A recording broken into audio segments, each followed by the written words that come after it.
So let's continue. AMS on the air. Are we rolling? Rolling. We're rolling. All right, on the air. I see the on-the-air light flashing. I see people walking by. And a small audience, but we could use more. It's always good. I see some of our famous scientists rolling in right now to the registration desk, and things are picking up. And we've got a huge presidential symposium coming up, or the presidential forum, with Gina McCarthy, former head of EPA. She's coming in from just across the river at Harvard to talk about climate change communication and all that she's been doing. And so many things are buzzing. I don't want to lose track of the fact that one of the most interesting people here at the conference is sitting across from me, and that's Dakota Smith. And the most interesting co-host, people. Wow, that's major nice. Producer brains behind AMS on the air. Can I add this to my resume? Actually, I'll quote you. I don't think you ever did submit your resume for this, right? I mean, you just went ahead and No, did it. you don't know. I could be some loony off the street. I'm starting to wonder, actually, a little bit. Just how loony are you? But Pretty loony. One of the things everybody who knows you from is your amazing Twitter feed. I thought you were going to say hair. Yeah. Well, on the podcast, the hair is less relevant. Yeah. Okay, that makes sense. So I want people to imagine Dakota sitting here with his hair standing straight up, almost touching the ceiling, but that's not really what it looks like. But Dakota, the Twitter feed. Yeah. You're one of the masters of Twitter, especially... Selfless plug at WeatherDAC. Sorry. At WeatherDAC? Yeah. Thank you. I almost got that wrong. How did you come up with this theme of satellite imagery? Was this something you were just obsessed with before? Because you seem to pick all the best images all the time. Well, that's very nice of you. It's something that I didn't decide to do, you know. I got Twitter 10 years ago when I was in high school, and just got Twitter because my friends were getting Twitter. It's so crazy to think 10 years ago is when these things were forming. But yeah, it was just 10 years ago. And I think when GOES 16 was preliminary and non-operational, it was right before the big 2017 hurricane season. So we had Harvey, Irma, Maria, and Harvey was the first one, and I took a GIF of Harvey just before landfall. It made landfall just before sunset, so we got some of the best imagery. It was rapidly strengthened to a Cat 4 right before landfall, and we got, for the first time ever, 1 second visible imagery of a major hurricane, and it was right near a coast, and it was just mind-blowing. I mean, this imagery is new to meteorologists, it's new to the public, it's new to everyone, and just seeing it, I just remember feeling this sense of awe that we had never seen before. You see still imagery, you see the 10-minute, 15-minute imagery, whatever we had, but the 1 second imagery, you could see mesovortices, and so I put that out on Twitter. If you look at the loop now, it's very unedited. It's when I look at it now, I cringe a little bit because it has it's giant. But it was the first one that got traction on Twitter for my Twitter feed, the first satellite loop that got traction. And after that, I think it was one of my Twitter friends, Sean Milrad, dubbed me GOESbot. So I was a bot, always putting out satellite imagery. Mm-hmm. And at first I was just putting out things that I thought were cool, that were maybe big events and I hadn't seen yet. And so it sort of started that way. But now it feels like a job, honestly. It's not my job. Just because every day I wake up and I go to some site, usually go to Ram Slider from Sierra, and I check it out and okay, I'm going to make loops of this, this, and this. I do it, put them out there. And so it's a routine. It doesn't feel like a job where it's taxing or whatever, but it is something that I do every day, and I enjoy it. And I was going to use the word compulsion rather than job. Well, that's fair. Yeah, it's definitely an addiction for sure. Yeah.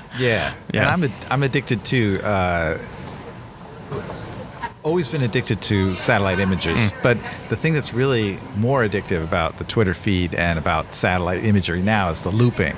And you're putting work into this. It's not just going to throw a still up there. No. There's something about the looping that really works. Yeah.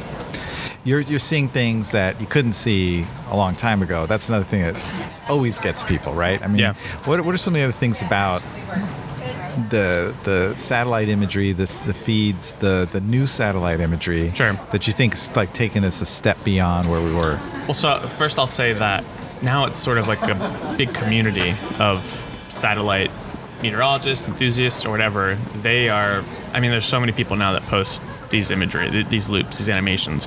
I think one thing recently that I've started to dabble into in September, I think I did the first time I used the lightning data from the Geostationary Lightning Mapper, GLM, and I put it over Hurricane Dorian, overlaid it on Hurricane Dorian, and it looked insane. It just looked like, oh my gosh, look at all that lightning within a tropical cyclone. People don't think about it. A lot of times when you think of tropical cyclone, you think it doesn't have a lot of lightning, but they can have quite a bit of lightning. And in this case, Dorian did. And it's little features like that I think are sort of taking us to the next step. Sort of like Christmas lights, right? You're overlaying the Christmas lights on the yard, and suddenly everything's better. Speaking of overlays, yeah, that's a good point. Gosh, I need to take our Christmas lights down. Thanks for reminding me. It's that time of year. It's too late, yeah. Another thing that is big, an overlay on visible imagery, is the fire temperature data. Mm-hmm. So you can see hot spots in infrared imagery, and you overlay that in the visible where you can see the smoke plume, and it looks like you can see the fire and you can see the plume. Really, you're just seeing the IR temperature data, but they've made it certain colors, orange and red, so it sort of does look like a fire. And that imagery has been, I keep using these words, crazy. They have been crazy. Particularly recently, the Australia wildfires. So that's Himawari satellite that Sierra still uses the data for. We had, I think it was 2.5 minute data of these giant wildfire plumes. Just crazy imagery, and it's jaw dropping. The thing is, I don't even think of it from a research perspective most of the time. I think of it from, wow, that looks really cool. Yeah. People are going to think this is cool. There's also that whole other aspect. That's why the satellites are up there, right? For the research and the operations. I just like the eye candy. Yeah, the eye candy. But actually, you're touching on something that's kind of near and dear to my heart too, because we are revising, revamping, refurbishing, and reboosting BAMs, Bolton, right. The AMS this year, and when that comes out, I'm really interested to see how people look at that, because what we're doing in a lot of the cases is looking at that wow factor in every story, every article that we get, because I think there is one in almost every research article I see. There's something wow about it, and it may be lurking in the context, or it may be right there in the title. But do you need satellite loops for your? I don't know what loops. Format you're using, but yeah. Well, on our digital edition, I know someone that could help you with the. Every article should have a satellite loop. Agreed. Highly agreed. But distilling it to the wow. In other words, if you're not responding to what you're reading or what you're seeing in something, then you need to take a look at what's there to respond to. Interesting. And you're using that. Maybe it's Spidey sense. You got the satellite Spidey sense. Wow. Well, I'm gonna use that. Satellite Spidey sense. Yeah. Yes. Yeah. You probably got an advanced degree in Spidey sense. Spidey sense. One other thing I'll add to this is, I love the questions I get after I post something. Originally, most of the people that were seeing my imagery were also meteorologists or scientists, earth scientists, but now I've started to reach a broader audience, and I get a lot of they can be really simple questions to like, what are we actually looking at, or they're super broad and they want to know the context of what's going on and how it's going to impact climate or their local weather.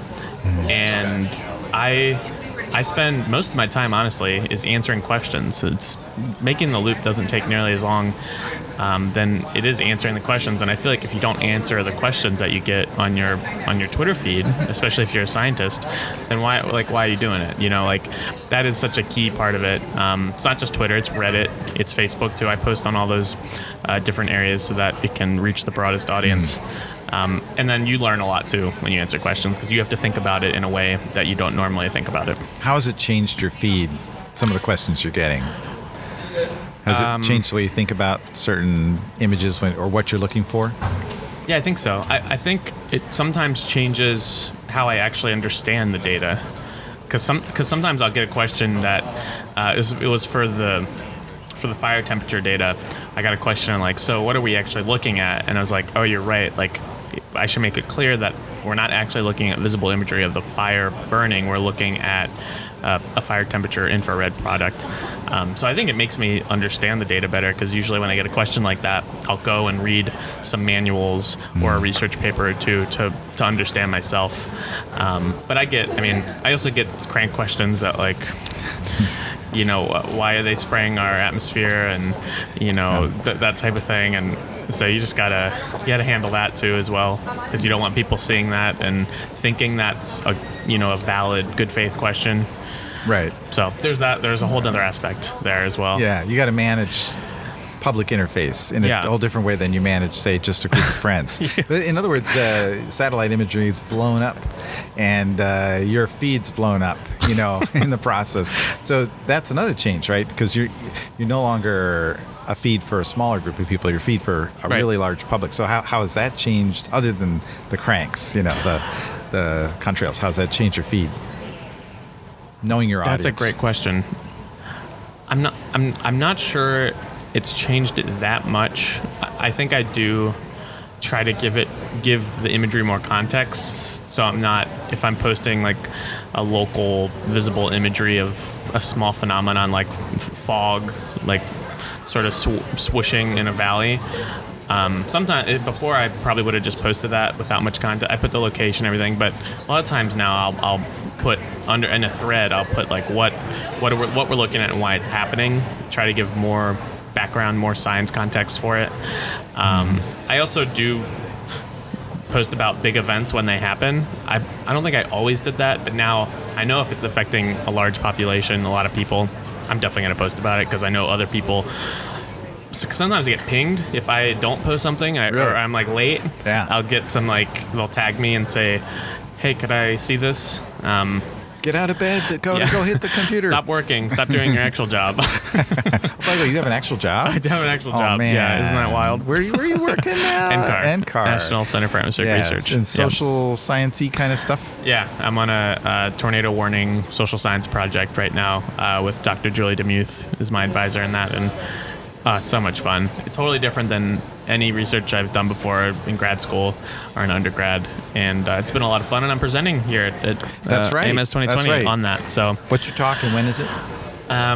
It's tomorrow at I think it's 3 or 3:30. I should really know that, but I'm going to be at the whole session, so I just walk up when they call me, and it's all about the project, about Vortex Southeast and some of the things we've learned from the research and the Twitter data mining. Twitter is in my research also. So you got it all tied up there. Twitter controls my life. Yeah. It's terrible, but also great. I think it's good. It's good. It's the path. It's just weird, because like I said 10 years ago, what's Twitter? Right. Now I know I don't know. Sometimes I think about that.